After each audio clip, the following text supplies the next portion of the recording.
Good morning. This is Bill from Europa, Naples, and today I have a terrible admission. I have become an electricity junkie. This is a 2013 Nissan Leaf S model, I believe. It's an all-electric vehicle, and what it's done to me is just a terrible, terrible thing. I find myself stashing electrical cords around the place, extension cords. I'm stealing electricity from work when nobody's looking. I'm running a cord into the charger. I'm stealing it from the neighbors when they're not looking. I'm running it over and getting their exterior outlets at night. I've lived with this thing for just a couple of weeks now. I decided to drive it because, I don't get that many electric cars in, and it's become the new thing, and people are into them. But my God, what it does to you, it's so, so terrible. I really need to go to rehab. I find myself seeking extra range. I'm turning off the air conditioning. I'm sweating so I can get a few extra miles. I really need to get some treatment, and you may too. All joking aside, this is a fantastic vehicle. Now, as a guy who grew up with big block Corvettes and Z28s and 928s and 911s, you kind of want that internal combustion juice that you get, the big V8 sound or the air-cooled flat six sound, or whatever floats your boat. You don't really get that with this. In fact, you really don't get much sound at all. It's not any particularly louder than the golf cart used at the last charity event. But what I can tell you is what it does deliver is a really great driving experience. That's a lot of fun. It's a 5-door hatchback, which is probably the world's most practical car, perfect for city driving. Tons of room inside. It has suitably quirky electric styling, what we'd expect from one of these cars. One of these insane headlights. Absolutely ridiculous, but kind of cute at the same time. It's not what I would call the most beautiful car in the world. In fact, far from it. But, it is very modern and adequate, has some nice swoopy curves there, and, of course, the function of a hatchback. It also has zero emissions badges, so you can display your, earth-saving technique to the world. Now, you can see the trunk, hatch area is nice and big. I got a bunch of junk in there. Here we've got a charger, of course, that comes with it, so that'll get you going. And everything's proper back there. Matching those big, crazy headlights are these big, crazy taillights that swoop down the whole back of the vehicle, and that weird little overhanging spoiler and that blue-tipped antenna, which mystifies me a little bit. You can see everything nice and straight all around. Tires are good. Wheel covers look nice, and yeah, there it is.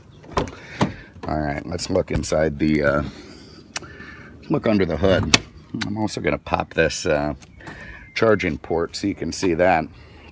So when you pop the port and lift it up, there you can see where the power plug goes, right into that guy right there. Now, when you plug that in, those lights up there start, filling up. So if you're empty, you're going to have a blue flash at the first one that goes to all three.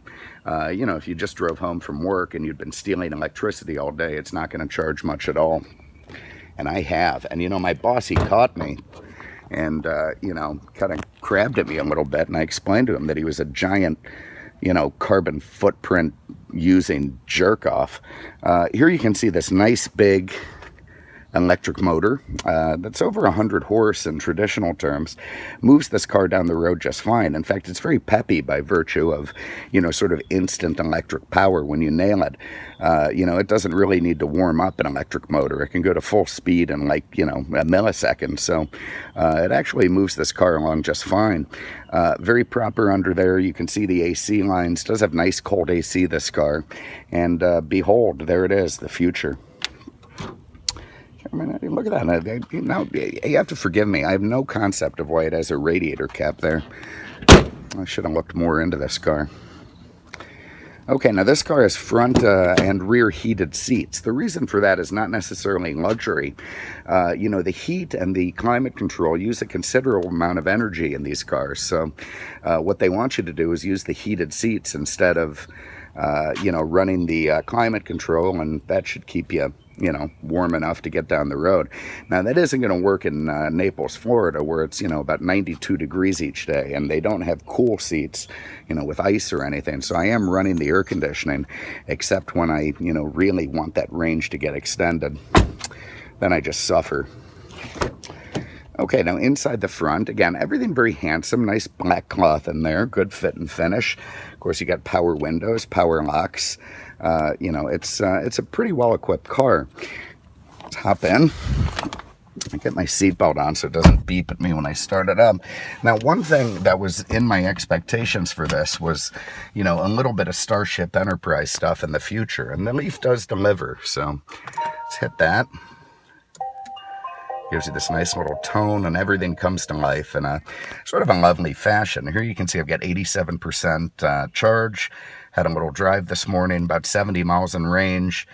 Battery, I think we lost a bar, well within the allotment of, what it should be. And we've got, of course, an 8-year, 80,000 mile warranty on that. And this car has just 22,000 miles, so nice.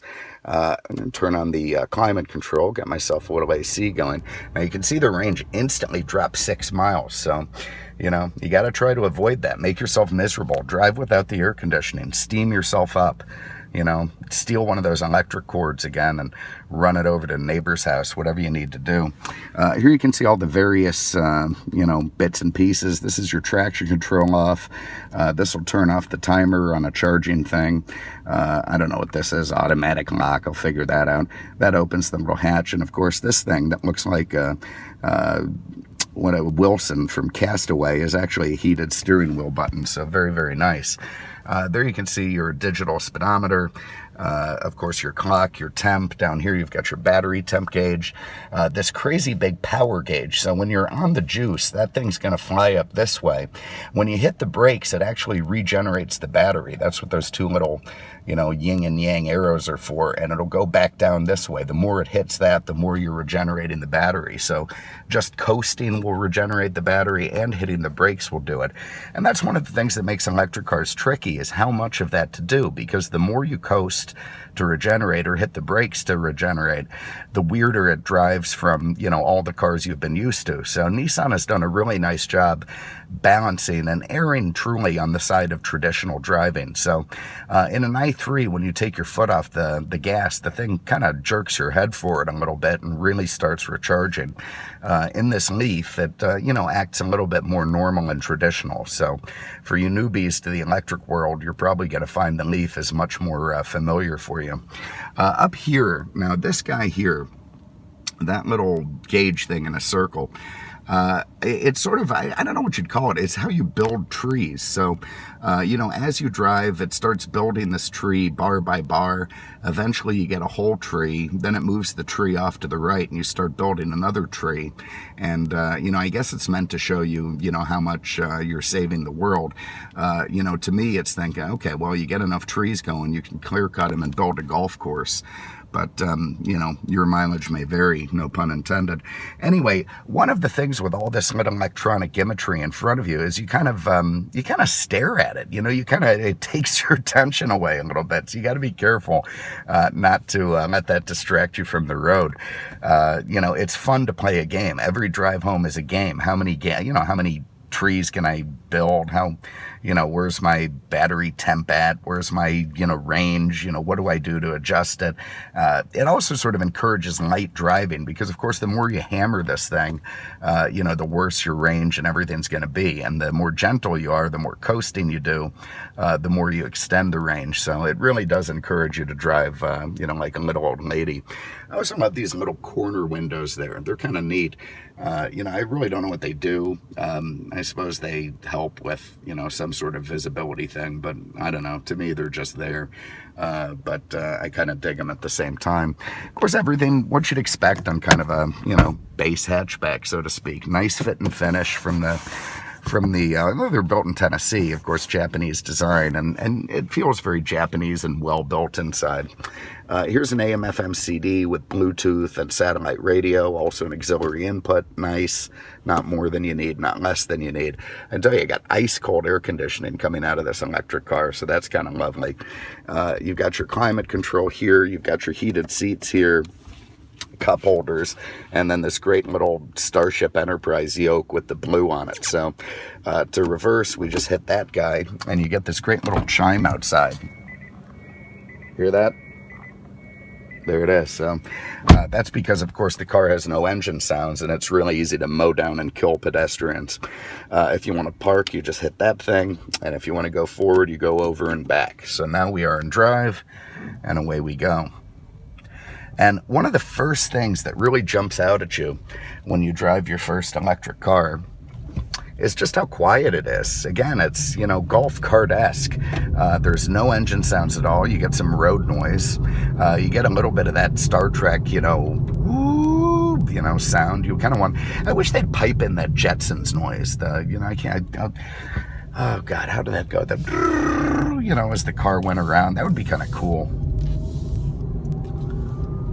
All right, so there it is. You see I'm using a ton of power when I accelerate, and there goes the regeneration when I brake. So it really is encouraging me to brake. But going down the road, very, very traditional. You're not going to feel like, you're in anything different from your standard 5-door hatchback, other than you paid twice as much for it as the rest of them go for. But here's the cool thing. I have not stopped at a gas station in like a week, which also gets me out of those impulse buys. I don't get any Skittles or Hustler magazines. I'm just, saving tons of money by missing out on 7-Eleven. Plus, I'm robbing the electricity from work, so it's not even upping my electric bill at home. And, that's pretty cool. Granted, in Florida here, we're running on nuclear, so I kind of feel like this car is nuclear, and that adds to my enjoyment as well. You see the regeneration. So there it is. This is a 2013 Nissan Leaf S. Great condition, low miles, fun to drive in its own little, hyper-technical, weird way. It certainly isn't fun to drive in the sense of throwing it around a racetrack or anything. But, that's not what it's all about. So if you want to do daily commuting, have some kind of great little battle wagon that, makes it so you never have to stop at the gas station, you really can't do much better than a Leaf. It does everything that it does and has all this technology in a very accessible, user package where they're not going to feel like they're living much different from, their regular gas-powered cars. And there's no ice under the engine, under the body to be seen. Ice is, of course, electric geek speak for internal combustion engine. So go ahead. There it is. Built to the end. You see I'm building a tree already. Look at that. There's the trunk. I'm going to get some more trees as we go. If you have an interest, give us a call, 239-649-7300, on the web at mercedesexpert.com. Go on, give us a call. You're really going to love this thing. Take the plunge. Start stashing those extension cords like I did. You won't regret it until you start, selling your body for batteries on the street and mugging old ladies to see if they've got any batteries in their purse. I'm kidding. Whatever you want to do. 239-649-7300, on the web at mercedesexpert.com. Thanks so much for having a look. We appreciate it.